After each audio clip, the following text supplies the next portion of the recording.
Monday mornings are supposed to be routine. But at Apex Dynamics, routine bites back. I stepped out of the elevator on the 41st floor, heels clicking against polished marble, the hum of the fluorescent lights, the low murmur of conversations, even the faint scent of roasted coffee in the corner. It all felt like a countdown I hadn't signed up for. Every eye in the boardroom was on me before I even reached the door. I opened it, and there it was. Ryan Hatcher, 28, son of the CEO, the heir to an empire built long before he even earned a paycheck. Suit crisp, cufflinks gleaming like miniature crowns. He didn't smile. He didn't have to. The room had already been set. A stage, and I was the lead in a show I didn't audition for. Effective immediately, he said. Each word landed like a hammer. Candace Johnson is terminated. Cuz. Ethics violation. All in favor? Hands shot up, almost in unison. Smooth, robotic, prearranged. Some phones slid under tables, quietly recording the spectacle. My email, my payroll logs, blown up on the screen behind him. Twisted, decontextualized, made criminal. Every number, every signature, painted as evidence against me. I felt the sting of public humiliation like a slap across the face.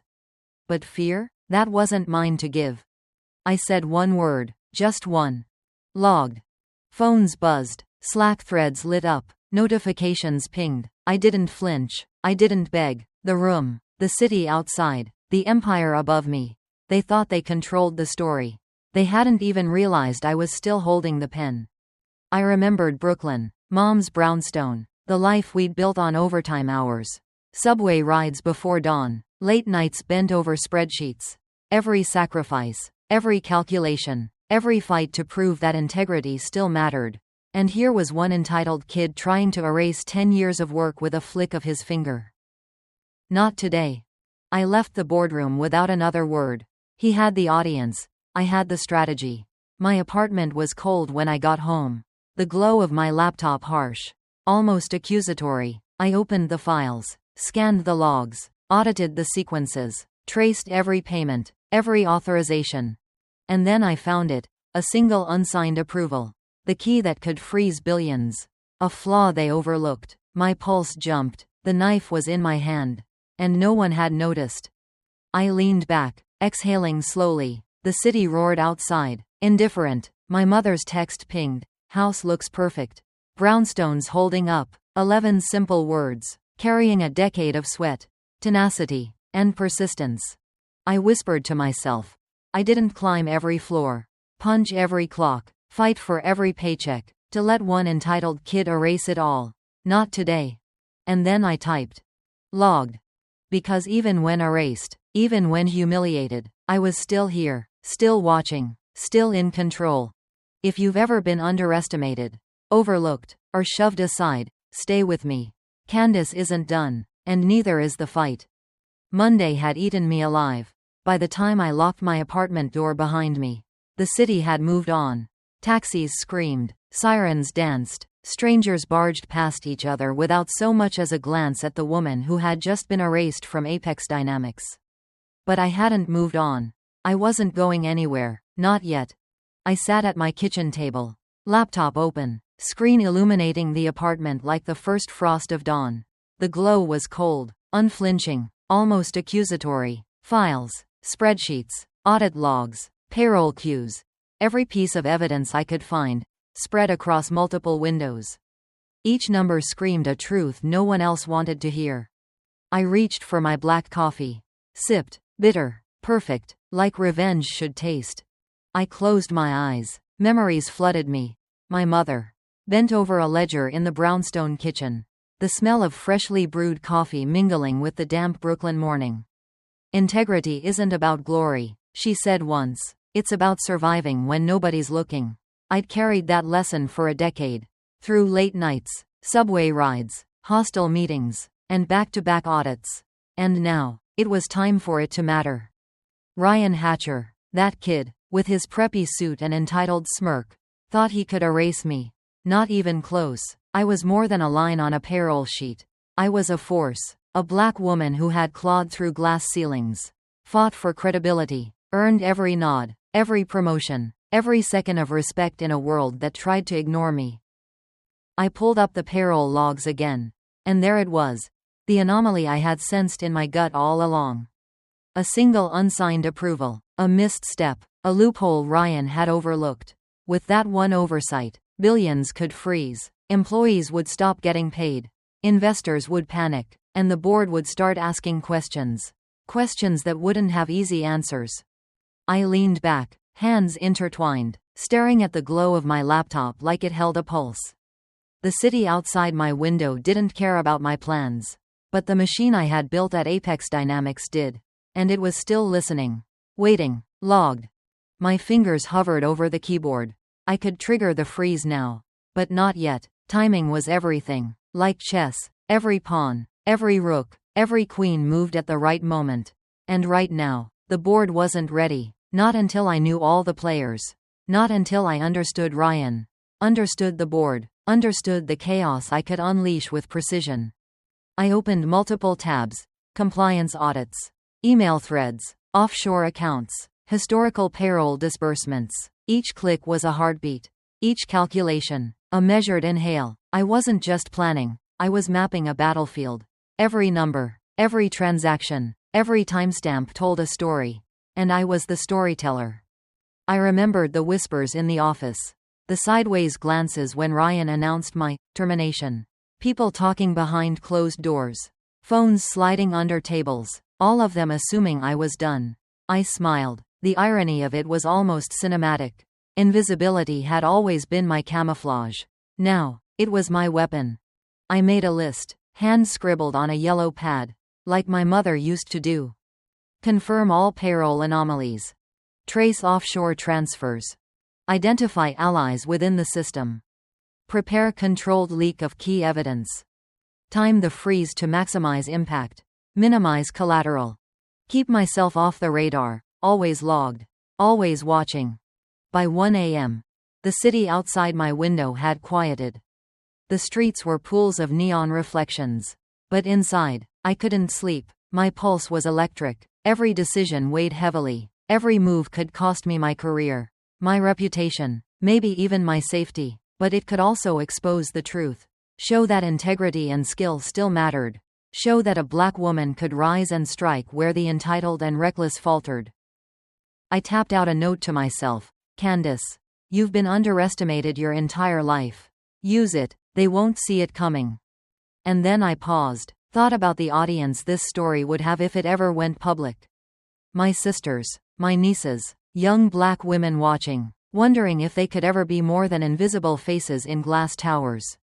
I owed them a roadmap, a reminder that being overlooked isn't weakness, it's opportunity. I rehearsed my moves in my head. Every scenario, every reaction, every potential betrayal. Apex Dynamics was a fortress. But even fortresses have doors, weak points, and I knew them all. By 3 a.m., I had traced every suspicious transaction back 3 months. Cross-referenced signatures, timestamps, IP addresses. Ryan wasn't working alone. He was sloppy, reckless, but there was a bigger player. Someone deeper in the machine. Someone counting on him to be the distraction. I made a new note. Find the architect. Take control. Log every step. Coffee long gone cold. I leaned back and watched the skyline. Lights blinking like circuits. Taxis moving like veins through the city's body. And I realized something. This wasn't just about revenge. It wasn't just about exposing Ryan. It was about justice, accountability, and proving that even when the world tries to erase you, your voice, your intellect, your presence still matters. I stood, stretching, muscles tight from tension and focus. I pulled out my phone, typed a quick message to an investigative journalist I had contacted months ago. Someone I could trust, someone who understood the stakes. Something's coming. I've got the files. Prepare. I hit send, and then I whispered to myself. Logged, always logged. They'll see me when it's too late. The camera in my mind rolled. The city outside stayed oblivious. But inside, the storm was already brewing.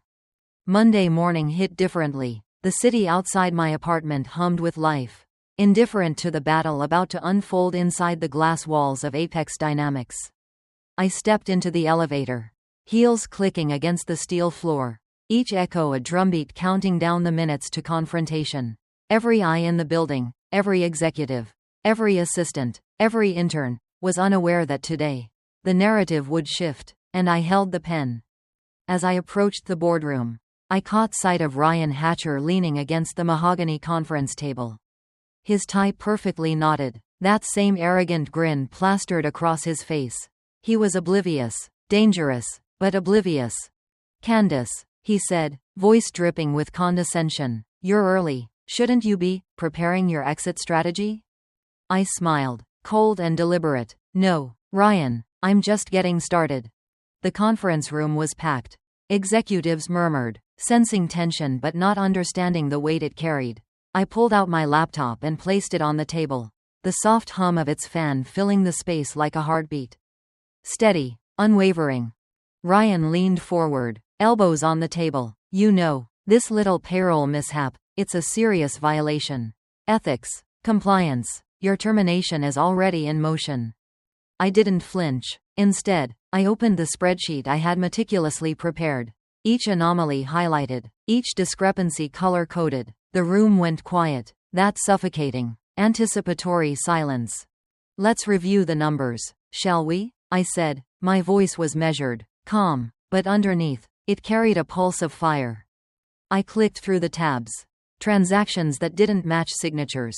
Approvals missing. Timestamps that contradicted the logs Ryan had used to frame me.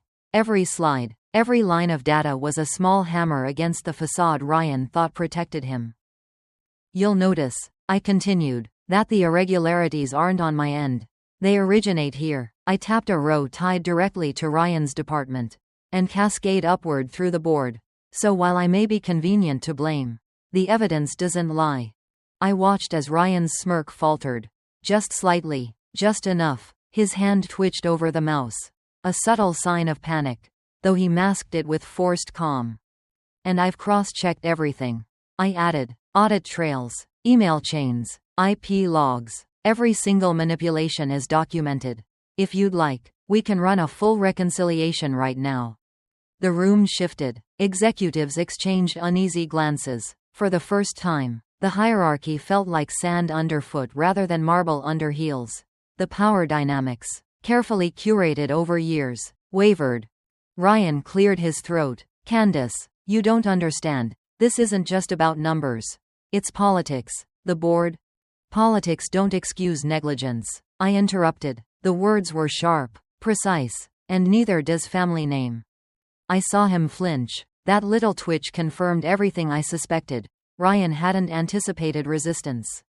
He hadn't anticipated strategy. He certainly hadn't anticipated me. I leaned back slightly, letting my presence fill the room. Confident, unyielding. The executives had questions now.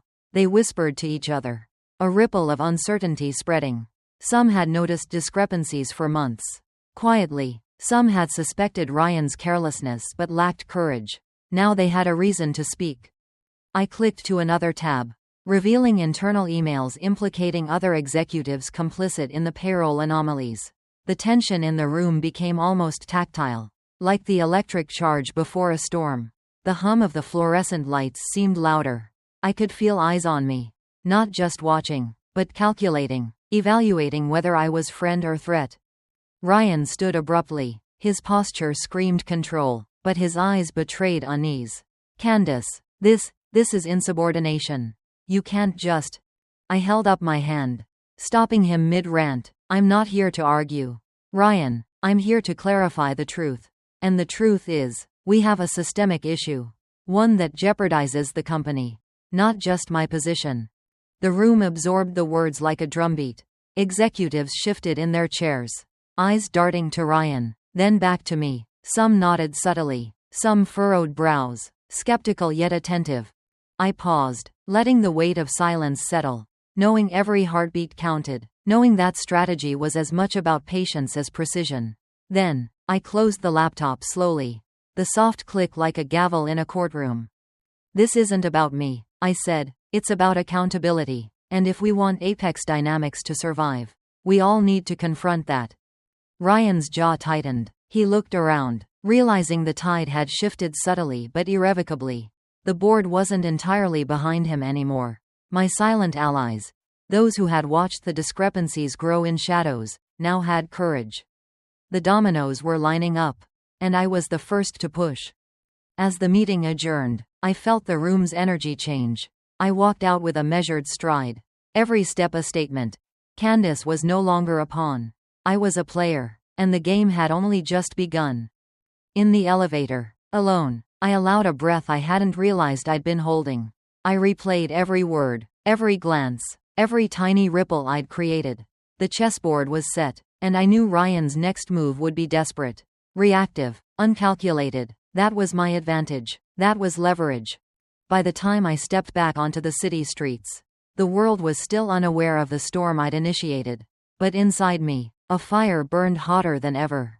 Every detail mattered. Every moment of hesitation could cost me victory. I wasn't just planning. I was executing, anticipating, controlling. And one thing was crystal clear. Ryan Hatcher had no idea the storm he'd unleashed the moment he tried to erase me. The city had a different rhythm at night.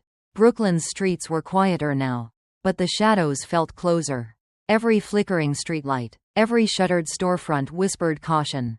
My apartment, small, familiar, and stubbornly mine, had never felt more like a war room. I slid my bag onto the table.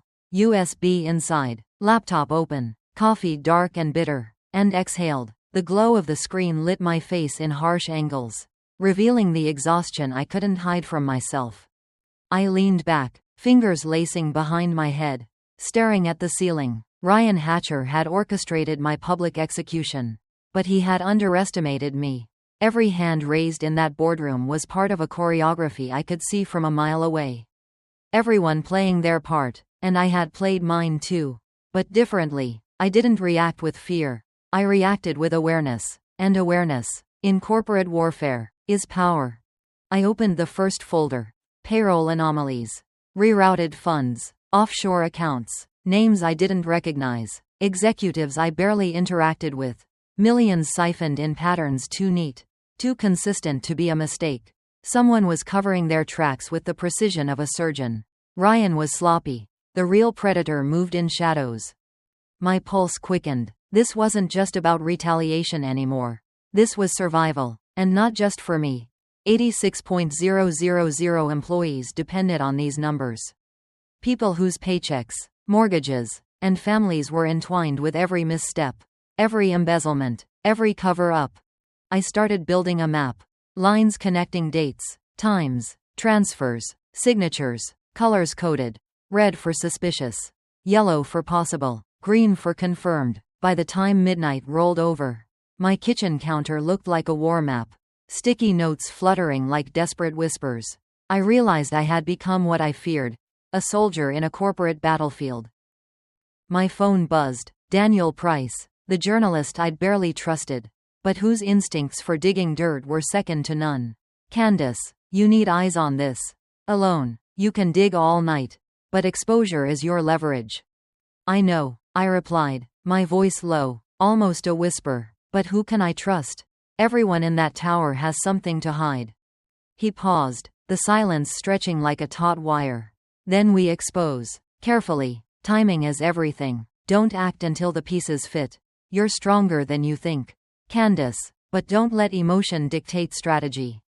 I hung up and stared at the spreadsheet again. Each timestamp, each reroute, each signature. It was a symphony of deceit. And I had become the conductor. My eyes burned. Coffee cooled. But I didn't stop. I couldn't stop. Not now. Outside, the city seemed to hold its breath. Horns and sirens were distant echoes. Brooklyn's night absorbing them into shadows. But inside me, adrenaline coursed, a storm no caffeine could calm. Every click of the mouse, every keystroke, every note in my digital ledger brought me closer to understanding the architecture of betrayal. By 2:15 a.m., the screen in front of me was no longer just numbers and names. It was a living map of greed. I had found patterns Ryan couldn't have known existed. Patterns buried so deep they pulsed like veins under skin. Transfers timed for the darkest hours, when oversight was at its weakest. Offshore accounts layered like Russian dolls, Switzerland, Singapore, the Caymans, each one feeding the next, feeding something far larger. As I traced the trails, one by one, a sick truth crawled into my bones. Someone above him, someone cloaked and untouchable, was pulling every string. Ryan was not the monster he played at being, he was a mask. A vessel. My gut screamed what I had always known but hadn't dared to name. Ryan was a pawn. A loud, entitled, foolish pawn. I leaned back in my chair, the leather groaning under me, and stared at the ceiling. My hands trembled, my throat felt tight. It's bigger than him, I murmured, the sound barely audible, swallowed by the hum of my laptop's fan. Much bigger. The reflection staring back at me from the darkened screen didn't flinch. My eyes were sharp now, no longer softened by doubt. My jaw was set like stone. The Candace Hatcher they thought they could erase, the girl who worked twice as hard for half as much. The woman who stayed late and smiled politely through being dismissed, she was gone. In her place sat someone new, someone unbroken, calculating, relentless, someone who understood the game. And finally, had the will to win. I started drafting contingency plans with a precision I'd never known I had. Step 1. Gather undeniable proof, hard drives, screenshots, encrypted backups. Step 2. Protect myself, new accounts, burner phones, layers of anonymity. Step 3. Strike where it hurts the most, not just Ryan but the architects hiding behind him. Every keystroke felt like a blade sliding into place. Every line of code I verified was a chess move, a slow positioning of pawns before a checkmate. And for the first time, I wasn't afraid, I was awake. By 3:47 a.m., exhaustion slammed into me like a freight train. But sleep wasn't an option. My desk was littered with empty coffee cups, sticky notes scribbled with names and times, diagrams like battle plans, too many variables, too many unknowns. I needed to anticipate every angle. Auditors with blood in their teeth. Board members with secrets of their own. Rogue executives who'd sell me out in a heartbeat. And most of all, Ryan's father, Richard Hatcher, a man who had clawed his empire from the dirt. Who believed cracks weren't flaws but threats. And threats were meant to be destroyed. If my evidence rippled across his billions, he'd come for me without hesitation. I knew that. I planned for that. I sipped the last bitter mouthful of coffee and turned to the window. The Brooklyn skyline blinked back at me like 1,000 watchful eyes. Indifferent, almost mocking, the bridges arched like steel spines. The river cut through darkness, silver and cold. I thought about my mother's brownstone. Her hands cracked from years of double shifts. The sacrifices she made so I could sit here now. I thought about the late nights on the subway. The books I carried in my lap. The nights I told myself, just one more promotion. Just one more step. Every bit of integrity. Every inch I had climbed. It was all at stake now. And the most terrifying part? I was completely alone. But loneliness in war has a way of sharpening clarity. By 4:30 a.m., I had built a plan for every potential leak. Every traceable counter move. If someone was watching me, and I was sure they were about to witness a different kind of Candace. Not the employee they could sideline. Not the woman they could smear in whispers. A force. A storm. A name they'd have to speak with caution. Brooklyn began to stir as I typed. Garbage trucks groaned down the streets like beasts. Early commuters shuffled across crosswalks. The first soft glow of sunrise brushed the brownstones, painting them gold for an instant before fading back to gray. And there I sat, still cloaked in the dim glow of my laptop, mapping out a strategy that could topple more than just Ryan. This wasn't about him anymore. This was about a system. A rot. A battlefield stretched across boardrooms and headlines. And the pieces? The pieces were already in motion. Candace Hatcher was ready. Ready in a way she had never been before. The girl who once waited for her shot was gone. The woman who would take it had arrived. My chest rose and fell in a slow, steady rhythm, like a predator's breath before a strike. The city might still be asleep, but inside me there was no sleep left, only fire. Monday mornings had a way of feeling heavier after a weekend of scheming. Heavier but cleaner, like the air before a storm breaks. I felt it the moment my heels clicked against the marble floors of Apex Dynamics Midtown Tower later that morning. The city outside was alive, honking and hustling, but inside me everything was still, focused, predatory. Today wasn't about survival anymore. Today was about accountability, about retribution, about rewriting the story they thought they could script for me. If Ryan Hatcher thought he could play me like a pawn, he had another thing coming. I walked through the lobby with a calm that belied the storm brewing beneath my skin. Security cameras tracked my every step. Familiar faces tried to pretend they weren't watching. Some smiling too wide, some too tight, but I had learned their habits. I had memorized their routines. I was home now, home in this battlefield, and for the first time in years, I wasn't afraid to fight. The elevator ride felt endless. 14 floors up, each ding, each soft vibration of the car, was a heartbeat in my chest. I closed my eyes, imagining my mother in Brooklyn, her hands worn but steady, teaching me that dignity is quiet but never weak. Remember who you are, she had said, and I was about to remind everyone at Apex Dynamics of exactly that. The boardroom door opened. Ryan Hatcher was already there, pacing like a caged animal, tie crooked, jaw tight. Behind him, the senior executives shuffled, unsure whether to stand or sit. I stepped in, laptop in hand, USB clutched like a dagger. Ryan's eyes narrowed. "Candace," he said, his voice trying to carry authority but cracking under tension. "We need to discuss." I cut him off with a single look. "You need to see something first." I connected the USB. The room dimmed automatically, the projector flickering to life. Payroll logs, email threads, off-the-books transactions, offshore accounts. Everything I had traced over the past 72 hours.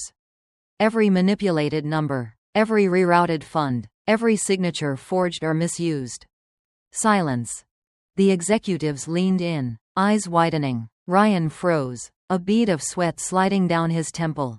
I clicked through slides, each revealing a layer of deceit more precise and more damning than the last. I could feel the power shift, inch by inch, from the entitled son of a CEO to the woman who had never let the system break her. "This," I said, voice steady, cutting through the tension like glass, "is bigger than any one person's mistake. This is structural, and it ends today."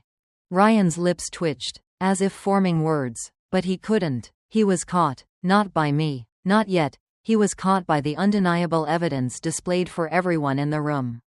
Every handshake, every nod, every subtle act of complicity was now exposed. "Candace," he started again, this time with an edge I hadn't heard before. "Do you have any idea what you're doing? You don't understand?" I smiled, a slow, deliberate smile. "I understand exactly what I'm doing. Ryan, I understand accountability. I understand loyalty. And I understand that no amount of nepotism or arrogance can protect you from truth."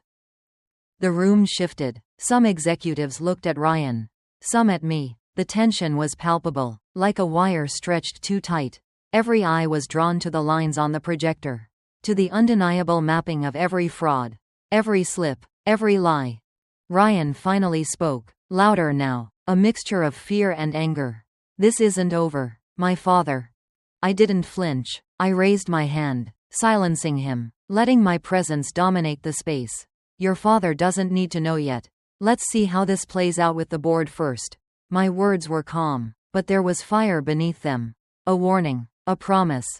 I clicked to the final slide. A timeline linking every fraudulent transaction to an individual. Names, dates, amounts, connections no one had seen before. Lines crisscrossing the screen like a spiderweb. "This," I said, letting the weight of the words sink in, "was orchestrated above you. Ryan, you're a pawn, but I will make sure the board knows exactly who's been pulling the strings." Ryan's face paled. He opened his mouth, then closed it. I could almost hear the gears turning in his mind. Calculating, panicking, realizing that for the first time, he had lost control. The executives began murmuring. Phones were subtly raised, notes scribbled. I watched them like a hawk, aware that the smallest reaction was a signal, a shift in the battlefield. I leaned forward, locking eyes with Ryan. "You underestimated me. You underestimated everyone who has been overlooked, overworked, or silenced. And that's your mistake, not mine. He stammered, trying to regain composure. But the room was no longer his. Every gesture, every word I had prepared, had shifted the momentum. I was no longer the target. I was the one setting the terms. As I packed up, the boardroom buzzing quietly with the hum of realization and tension, I felt a strange calm. The storm wasn't over, not by far, but the first move had been mine. And in corporate warfare, first moves mattered. Walking out of the boardroom, the late morning sun streaming through the glass doors, I felt the familiar Brooklyn fire rekindle inside me. Every step, deliberate, measured, like a heartbeat of purpose. Monday mornings might bite back, but I had learned to bite harder. And somewhere, deep in the pit of my chest, I knew the game had changed. Not just for Ryan, not just for the board, but for Candace, the Candace who had been overlooked, underestimated, and almost erased. That Candace was back, stronger, sharper, unstoppable. Monday morning had a new weight, not the quiet dread of last week, but the sharp, electric charge of inevitability. I didn't step into Apex Dynamics today as an employee or a subordinate. I stepped in as a catalyst, a spark no one could contain. The boardroom had been conquered yesterday. Today, the arena was bigger, much bigger. I parked my car 2 blocks away, letting the cold city air hit my face. The streets were buzzing with professionals, tourists, and hustlers, but I was detached, my mind focused on the screens, the cameras, the digital world where truth had the power to dismantle lies. Inside the lobby, my phone buzzed incessantly, journalists, former colleagues, anonymous tips. I let the notifications pile up. Every ping was a drumbeat of momentum. I walked toward the elevator, mentally rehearsing each line, each revelation, each pause that would leave the world in stunned silence. By the time I entered the conference hall prepared for Apex Dynamics press briefing, the media was already buzzing. Reporters lined the room, microphones angled toward the empty podium, cameras blinking red, capturing every shadow. They didn't know me yet, but they would. Ryan Hatcher was there, flanked by legal counsel, sweat glistening like he had sprinted through a marathon. He tried to muster composure, but I could see the tension coiling around him like a live wire. The board members, half reluctant, half curious, waited on the sidelines.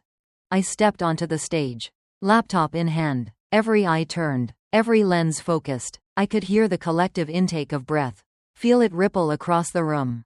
My pulse didn't falter, my hands didn't shake. I was exactly where I needed to be. Good morning, I began, voice steady, commanding, echoing across the room. I'm Candace Harris, former senior operations manager at Apex Dynamics. And today, you're going to see the full truth. The click of the remote, and the first slide appeared. Email threads, payroll manipulations, internal memos, all meticulously organized. Timestamps and signatures intact. I didn't need to shout. I didn't need to embellish. The evidence spoke louder than any rhetoric. Reporters scribbled, camera lights flashed, and Ryan's jaw tightened with every new revelation. The room had shifted. No longer was this just corporate maneuvering behind closed doors. This was accountability in the harshest, most public sense. I paused on a particularly damning chart. Lines connecting offshore accounts to shell companies, to approvals rubber stamped by executives too afraid to challenge the system. This, I said, slow and deliberate, letting the silence swell, is why systems fail, because accountability is treated as optional. Questions came fast, reporters probing, challenging, hungry for clarity, and I gave it to them. Point by point, fact by fact, not a single word wasted, not a single hesitation. Each answer, each revelation, shifted the room's energy further from Ryan and toward me. One journalist leaned forward, voice sharp, almost accusatory. And what do you want from the board, Ms. Harris? I smiled, a calm but lethal smile. Transparency, reform, and to ensure that those who manipulate and exploit the system face the consequences of their actions. The murmur spread like wildfire. Cameras caught Ryan's face, the first sign of panic. Then the slow, dawning realization that this was bigger than him. He could spin narratives, threaten lawsuits, maybe even delay action, but he could never erase the evidence. I thought about Brooklyn, about my mother, who had always told me, courage isn't loud, it's precise, it's persistent. Every word, every pause, every click of the slides was a precision strike. I wasn't seeking revenge for anger's sake. I was creating accountability, and that distinction mattered. The questions kept coming. Some were pointed, some were curious, some downright hostile, and I answered each one with clarity, with dignity, with an authority born from years of overlooked expertise. Each word was ammunition, each fact a shield, and slowly, the room began to understand. The real power had always been with the one who refused to be silenced. Ryan tried to interrupt at one point, voice raised, face red, but I didn't flinch. I simply held up my hand, the room quieting instantly. The facts speak for themselves, I said, and if you think intimidation can erase evidence, you've underestimated me. By the end of the briefing, the board had requested a formal investigation. Reporters were calling for interviews. The story was trending before lunch. I packed my laptop slowly, letting the weight of the moment sink in. I had not only survived the corporate battlefield, I had commandeered it, turning public scrutiny into a weapon against the very people who thought they controlled me. Walking out into the afternoon sun, camera flashes capturing my every step, I felt a rush of validation, not for fame, not for attention, but for justice. The world had seen what I had known all along: courage, clarity, and relentless truth can dismantle even the most fortified walls. And in that moment, I realized something fundamental. The boardroom might bend, the executives might scramble, but the truth, my truth, was untouchable. And that power? It belonged to me. The morning light spilled through the blinds of my Brooklyn apartment, but it didn't touch me in the way I had imagined. I wasn't basking in victory yet. Apex Dynamics' boardroom drama was far from over, and the media storm had grown into a full hurricane overnight. Notifications flooded my phone, emails from journalists, LinkedIn messages, tips from insiders who had once been too scared to speak. Each ping reminded me that truth, once unleashed, doesn't ask for permission. By 9 a.m., the city was alive with rumors, tweets, and live streams dissecting every word I had spoken. News anchors replayed the slide with offshore account trails, the manipulation logs, the damning memos, and every single one pointed to one undeniable truth: Apex Dynamics had allowed corruption to fester. And I had pulled back the curtain. I arrived at the company for the first official board meeting since the press briefing. Dressed in my signature power suit, heels clicking like a heartbeat amplified. The tension in the air was tangible. Board members whispered, their eyes darting between Ryan Hatcher and the lawyers who had been scrambling all night. I wasn't here to negotiate. I wasn't here to plead. I was here to witness justice in motion. The CEO, Eleanor Blackwell, finally addressed the room, voice calm but firm. The revelations brought forth by Ms. Harris have shaken the foundation of this company. We will conduct a full independent audit. Any executive found complicit will be held accountable. I felt a ripple in my chest, a mixture of vindication and the quiet pride that comes from standing unflinching in the face of institutional intimidation. Ryan shifted in his seat, trying to mask panic with a forced smile. But I saw the cracks, the micro-expressions that no professional demeanor could hide. Then came the moment I had been preparing for. The room's focus sharpened on me. The one who had started the avalanche. I could have spoken, added commentary, issued a statement, but I remained still, letting the silence be my amplifier. The power of restraint, I realized, often spoke louder than any words. After the meeting, I walked the hallways of Apex Dynamics one last time, not as an employee, but as someone who had changed the landscape entirely. Colleagues avoided eye contact at first, then started nodding subtly, a silent acknowledgement that they had witnessed something historic. I paused outside the familiar cafeteria. The aroma of burnt coffee and reheated bagels mingled with memories of long nights, endless spreadsheets, and ignored reports. A wave of reflection hit me. This wasn't just about Ryan, or the board, or even Apex Dynamics. This was about every person who had ever been silenced, overlooked, underestimated. I thought about my mother, sitting in our Brooklyn brownstone kitchen, telling me, "You don't fight for the applause. You fight for the world to recognize what's right." I felt her presence, grounding me, reminding me that courage wasn't about vengeance. It was about justice, clarity, and persistence. And then I saw the real power, the aftermath. Public statements were released, the company's stock wavered, and regulators began inquiries that couldn't be ignored. Former employees came forward, inspired by my stand, sharing their experiences. The story became bigger than me, bigger than Apex Dynamics. It became a symbol that integrity, backed by evidence and courage, could pierce even the most impenetrable corporate armor. I leaned against the window, the skyline of New York stretching endlessly, and allowed myself a quiet moment of satisfaction. Not the smug kind, but the deep, visceral understanding that standing firm, even when every system and person seemed aligned against you, created ripples that could reshape futures, challenge complacency, and ignite accountability. This was more than a corporate reckoning, it was a lesson. For every Candace out there fighting silent battles in boardrooms, cubicles, and offices, power is not taken. It's claimed, through knowledge, preparation, and unwavering resolve. Integrity is your most formidable weapon. And courage, even in solitude, can move mountains. I closed my laptop, breathed in the crisp Brooklyn air, and whispered to myself, I didn't fight to be seen. I fought to be heard. And now, the world is listening. The skyline glimmered, the city pulsed with life. And for the first time in a long time, I felt truly untouchable, not because I had defeated them, but because I had honored myself. Like if you've ever had to fight for what's right. Raised fist, dark skin tone. Share to inspire someone who feels powerless. Let them know change is possible. Glowing star. Comment your story.